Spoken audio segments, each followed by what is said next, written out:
ndabazi de A a Z jya umbabarira rero bro ntugatume n'abavugaho banubo nabavuga bugaca bupira muranyumva ubesha oya ubazihe ikintu bita bro, these are my friends. Aba ni inshuti zanje. kuba ari abashuti bawe sava ariko ntukabazana ahantu nshobora kuba nabaga pe jya ubyirinda kuko umunsi natangiye kujya meneka nzajya meneka ndekura ikintu bita ubwinoboro uri murakanga nde oya nta muntu nkanga jewe urubumva nta muntu nkanga Christella ni umuvixeni isi okay Jolly akora iki inde Jolly Mutesi Jolly Mutesi Jolly ni umukirekazi afite company ya consultance ni umuconsultant urikumva ni consulting iki ni n'umufashioniste urikumva ni n'umufashioniste ngira ngo urabibona kandi ko yambara ni nawe mukobwa wa mbere mu Rwanda no muri Afrika muri rusange wambara imyenda ihenze uretse kuba bagenda hariya bakajya kugaragaza ayo mabuno y'amakorano no kwambara utuntu tw'udukabutura dusatura uretse gato no kwambara utuntu tw'udukabutura dusatura uretse gato no kujya kwambara utuntu tw'udukabutura dusaturamo igituba kikamera nk'umuringoti ugira ngo hari ibindi bintu bakora no mu mutwe ari zeru ngambwira ibindi bintu bakora nta nubwo bariya none abo bakobwa bose uvuga bo muri Kigali bose beze nta numwe uvuyemo nta numwe muri bo ushobora kugenda hariya ngo yandike ibaruwa no mu Kinyarwanda bro yandike lettre de demande d'emploi lettre isaba akazi abyandike no mu Kinyarwanda lettre de demande d'emploi lettre de demande d'emploi ibaruwa isaba akazi bayita gute mu Cyongereza bayita gute bro ntabwo bitagurukwa nkanga guhita mbivuga vuba bitambivuga mu rundi rurimi nshobora kuba nabyumvamo ariko bayita lettre de demande d'emploi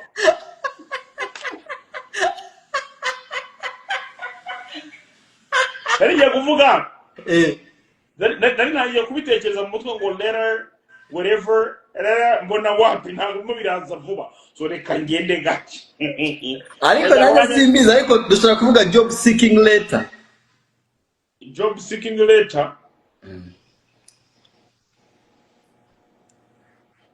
byashoboka ariko we wanize muri system anglophone biba byumvikana ko byahita biza vuba vuba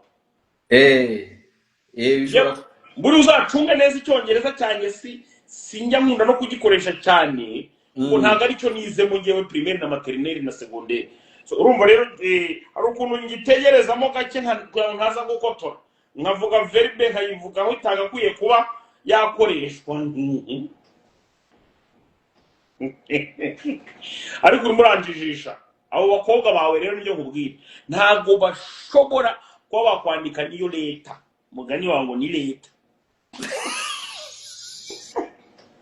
ntabwo babishobora urumva abakobwa dufite maginga ya ngaya abo ngabo mu byuka mu gitondo kubera ko wenda afite igituba kinini ngo kigaragara mu ipantaro akagera wenda n'agasura kagaragara neza abo bakobwa bose nta numwe muri bo ushobora kuba yagenda mu bantu ngo anafata ijambo avuga nyine agira nk'ibitekerezo atanga abagira ngo aze mu muvugishe mu nyine mu uzi umuntu wese utabasha kwikorana ikiganiro cy'isaha cyangwa se kwivuga n'isaha ubundi ngiye muri test ya mbere ku mukobwa nshobora gutereka test ya mbere ndakwicaza hariya nk'abana okay isa nk'uwivugana wowe abakobwa ugomba ushobora gutereka no kubapima yes ndakuvuga ngo sa nk'uwivugana nyine ivugana ariko nkaguhereza umwanya wo kugira ngo ujye gutegura so byonyine mu gutegura kwawe sibyo ndazanye mba nabirangije kare cyane nkavuga ngo uyu muvandimwe tugiye kujya twibaniraho ari ukumufungura amaguru nkamutatura ariko ni shikarete igihe kizagera ncire muranyumva dumba ndimo nakumva bro uzi nka bino biboro tuba dukora nk'uko gutya umuntu ukafata umwanya ukagenda ukicara ukivuga n'isaha isaha ukivugana nta muntu urimo urakuvugiramo ngo anagire ngo anashyiremo utuntu tw'udukatarizeri sinzi ukuntu twavuga utwo tuntu ngo anagushyiremo utuntu nyine tugusembura catalyst kabyindi nyine ngo gusembura ngo gushyiremo utuntu uzahita wiyita kuri umugabo kuko uva kuri topic ya mbere kandi bikagusaba kuvuga udasubirasubiramo ibintu burangiyewe red flag ya mbere niyo mbonye umuntu w'umunyamakuru uvuga amagambo menshi ariko asubirasubiramo ibintu iba ari red flag. mbaza ngo ninde uzi kubikora wa mbere muri iyi showbiz? Ninde? Yagoboro yagagukubita ikiganiro cy'amasaha yo yagagukubita ikiganiro cy'amasaha 2 cyangwa 3 noneho buriya hari abandi bana njya nkabona nk'uyu muvandimwe ntabwo yabasha kuvuga kuko arasakuza cyane ba Mukada ba Skytu reka abo ngabo irena bagomba kubasembura oya bagerageza kuba bashobora kuba bavuga ariko nabo barasakuza cyane nta nubwo wakurikiranira ngo ngenga amakuru ngo mbanyafite nta muntu ugira amakuru yose. Bariya ba Skytu ntabwo bashobora kuvuga nk'uku tuvuga ukavuga bugira amasaha 2 wenyine live ntabwo bishoboka kubera ubundi iyo usakuje urisakuriza ugahita wibagirwa n'ibyo ugomba kuvuga. Urakoze cyane ngo breaking news uba wibagiwe byose. Urakoze ngo none se ngo mpite mbivuga ngo ukuntu ngo wamugire ngo wegiye hehe ngo tabibagirwa n'ahantu ubwo wagombaga kuvuga nibyo gire nkubwire abo bana bose nkabareba akandi nako kakabyuka mu gitondo kakava za nuzi yongeyo za Kibungo karafashwaga na compassion Kibungo kakazi Kigali babavandimwe bamwe bagahita bagafasha kugira ngo nako katazarwara nkuko bavandimwe bako barwaye gutinya kukavuga izina nkuko DC Kirema yagutiye kandi nimo nagenda nkaganaho ukavuga ako ngo nakitwa Tycoon niko nimo ndavuga uravuga Tycoon Ndahiro nako kakaza ati nabyutse mu gitondo kugira ngo menyekane n'utudrede twanjye ngiye kuza kuvuga ngo Jesu Kristo wampango mu rusho bwiza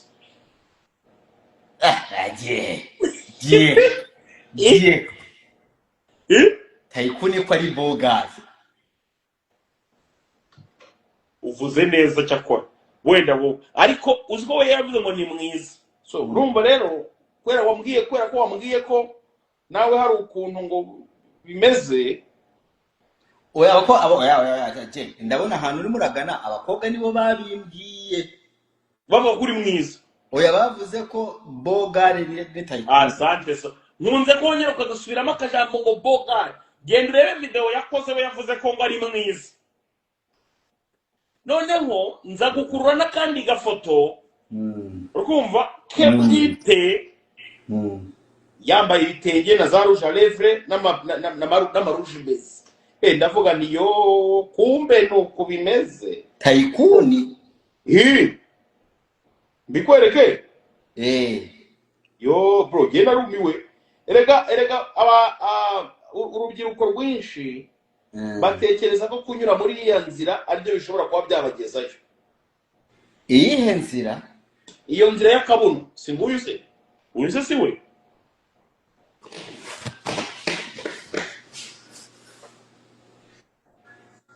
uyu ni Tycoon none se uyu ni we batekereza ko kunyura inzira yakuriye nyine y'akabuno aricyo kintu gishobora kuba cyaborohera kugira ngo biteze imbere n'abantu babamenye. Iyo ni AI bro ngo ni AI zana nongere ndebe buretse gato ugiye nkwereka iyi ngo ni AI iyo ni AI buretse gato bro buretse gato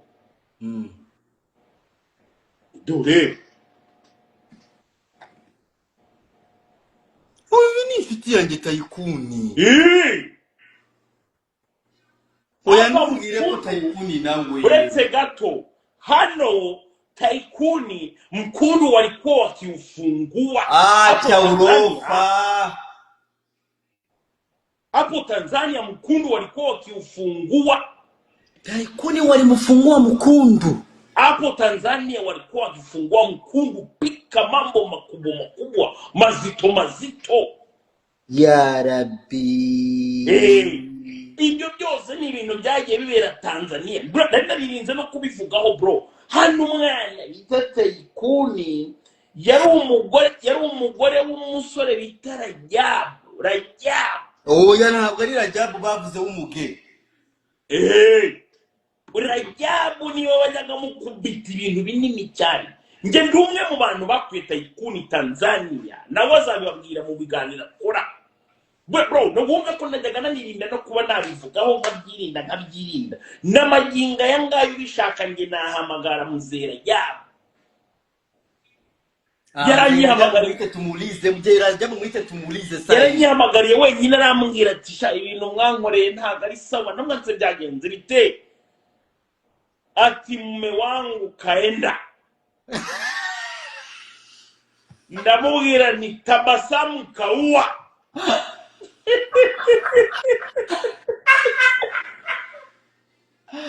Buriya ibyo mbabwite du ubwo ushatse kuvuga gute ngo mume wangu kayenda? Ushatse kuvuga iki?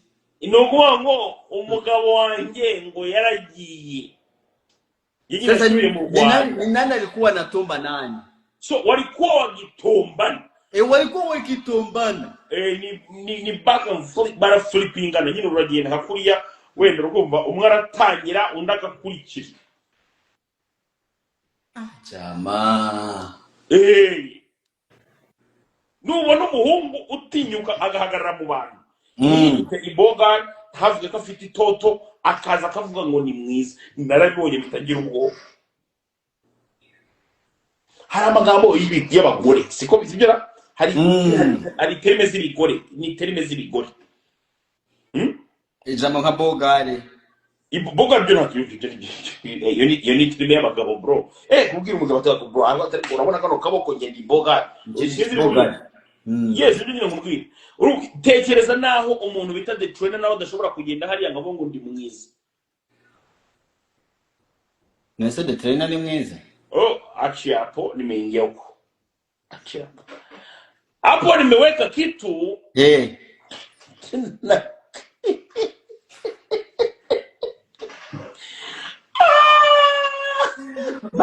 Ariko je abantu bawe baradukurikirana niba batenjoyinga njera yawe nanjye banumva muhavi ikibazo cyabo kuva twashyiraho nimero ntago barimo bararunda ni ibikene bari ibikene. Icyo nanjye ntago nzongera mbaha icyo bita burudani bro.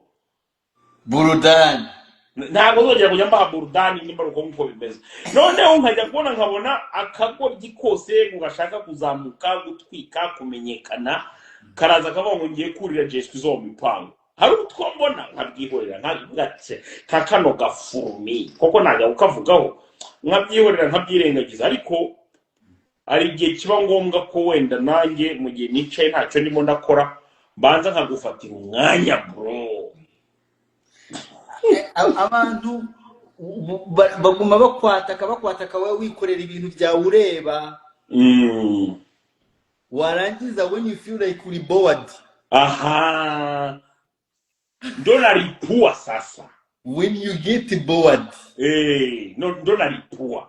Buri ari ikintu kimwe. Buri Imana ireba ibizaguruka ikabyima amababa. Siko bimeze. Oya wowe murandika kita magic muri comment ceceka nagushaka. Sangufata wenda n'urugero. Nguwo ngo ni DC Clement. Ufate nk'urugero rw'uwo ngo ni Tayikuni. Ufate nk'urugero rwa Kita. Ufate nk'urugero rw'uwo ngo ni Kazunka boss wo mu Ruhengeri. Sibyo? Ufate nk'abo bantu use nk'ubatiza ubuzima mbayemo. Bakandagira buri wese boro. Uri kumva uko bimeze? Ariko kubera ko Imana urumva ari nyembabazi iravuga ati uyu muntu ashobora no kuzahonyora n'ikivutse cyose. Reka wenda musige muri buno buzima. Acha muwache kwenye maisha haya. Reka musige muri ubu buzima. Urumva? Kubera iki rero ni nayo mpamvu asilete noma hapa. Yes, ni nayo mpamvu ubona nta terambere bashobora kuba bagira. Ni abanyeshyari, icyo ni icyambere. nabibone. Icyo ni icya kabiri. Noneho nta n'ubwenge na buke umuntu afite bwo kuba yavuga ati reka nicare creating content. Tycoon we yaravuze ati na akurusha ubwenge. Ariko se undusha ubwenge gute kandi ugenda ukajya gufata content z'abandi bantu urumva ukazigana, wamara kwigana iyo content y'abandi bantu ukayizana ukajya wereka abantu amafoto, nta kindi kintu yavuga buri ngo ifoto ngo ifate ngo urebe ngo utubwire ngo no muntu iyo yayiganye he. Ibyo ni content by'Abagande n'Abatanzania, uzareba ibintu akora byose nibyo yigana Abatanzania. Ariko jewe ngira ngo ujye ubibona, ndagenda nkihagarara ku muhanda nkabona ariko ahantu nshobora kuhakora wenda akavuga ko gatayikondo k'agatekinike kandi abantu bakabikunda, they love me so much urumva. Ikindi kandi ndi umwe mu bantu batangiye industry nta muntu unyumva, ariko ubu ngubu Dumba usigaye ubibona, ntabwo ushobora kujya kuri live ngo abantu babure kukunyishyuza. Live yanjye warayishe. Nibyo nkubwira, kandi icyo gihe nijye mba nibereye mu musarani, ariko abantu bakavuga ati Yesu izo mipangu ntabwo turimo turamubona uyu munsi ntirirema, usigaye nza bakakunyishyuza nkagenda. Nibyo nkubwira.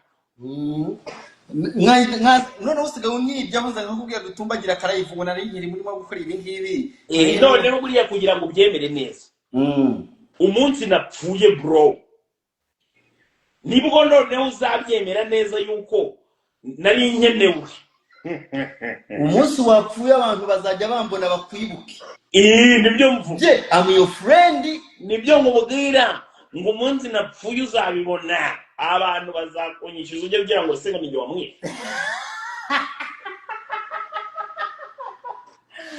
Uziko baswera wagira ngo ndiso wawe. Nibyo nkubwira. Urabona umusitera akagenda harakaba mu bintu bya Yesu zo mipango ngo bimeze nka porno, uragenda ukabireba ngo wihishe kandi abantu banyishyuza ngo nze, abantu baguma babyishyuza buri kanya.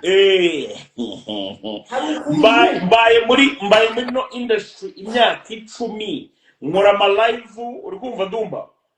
Kandi live ntabwo yeditingwa, nta bugoryi nkoramo n'ibiki byose mu myaka 10. Urabona ka video kanjye gasirikira nakotoye nagize gute, ariko abo bose ntabwo babasha gukora nk'ibi. Ashobora kujya kuri live agahita akora amakosa aremereye cyane. Kubera iki? Ubwenge bwabo buri hasi. Nge mba mfite ibyo navuga n'ibyo ntavuga. Kumenya kurenze uravuze mitangira inyota, reka maze ngo amata.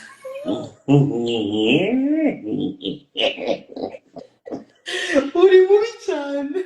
Wenda ibyo nkubwira ni nabyo abantu badukundira, burya abantu tubaha burudeni. Ubu se noneho ko ngiye kuza nkaba ndimo ndakora kuri radio ya mbere mu gihugu. Uravuga ngiye kuba ndimo ndakora kuri radio ya mbere mu gihugu. Bihorere biracyari ibanga, ariko ngiye kuba nkora kuri radio ya mbere mu gihugu. Ntumbwire isibo. Ninjye muntu wa mbere ugiye kubaho icyo bita burudani bro. Noneho ikiganiro cyanjye kigomba kuba cyitwa habari za mtaani. Habari za mtaani. Inkuru nyine zo ku mihanda. Inkuru ziri hejuru. Zo ku mihanda ariko. Apana nyine inkuru nyine ngo z'amakuru ya. Ariko giye ko mutakivuga ku muziki. Umuziki? Umuziki suba miki. Umuziki wacu nta kintu kirimo, nta n'impamvu yo kuvugaho. Nabonye wapostinze Kevin Kade.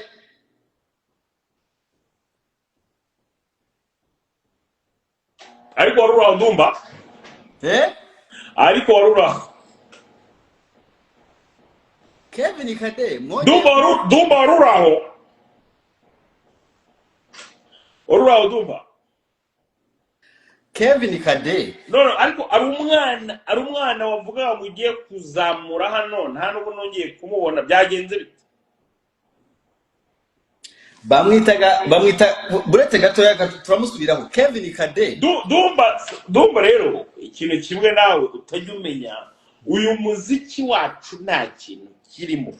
So icyo twakagombye gukora tujye tuza ahandi ngaha kuri za Instagram duhereza abantu burudani twongere twikomereze. Ibyo by'abahanzi bugiye gutangira kuvugira hano no kugira gute. je hari ikintu kimwe mukora narangije kubona kitari cyiza, mbaza ngo ni iki? Ni igiki? Muzamukira ku bahanzi, mwarangiza kugera hejuru mukabavaho mugatangira gukora inkuru z'amatiku kandi mwaratangiye muvuga ku bahanzi. Je cyangwa umubwira nk'umuhanzi nazamukiyeho. Je watangiye ibintu byawe wataka abahanzi. Nyine sa nk'urugero rw'umuhanzi nge navuze Bruce Melody. Bruce Melody ni umwe mu bahanzi ngewe nemera kuva yatangira umuziki, sibyo? Bruce Melody nawe arabizi ko mwemera kabisa. Indirimbo ze wenda nubwo ntajya mbasha kuziririmba bitewe n'ukuntu aririmba neza, ariko ndamwemera cyane. Cyangwa zitewe n'ukuntu aririmba ibishego. Oya, nongiye ngomana nawe na urabizi na iyo nza kumenya kuririmba sha bro, n'ibitoto ngira bro.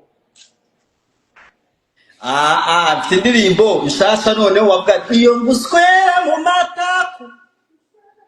Iyo ngera mu matako. Nagari yo nkunda iyo avuga ngo manigura cyukura swera nyoko ibintu mwihaye byo guswera abana. Urayizi yo ngiyo? Manigura cyukura swera nyoko ibintu mwihaye byo guswera abana. Iyo ngo bayiririmba bate? Iyo ngo bayiririmba bate? Iyo ngo bayiririmba bate? Iyo yindi ngo bayiririmba bate?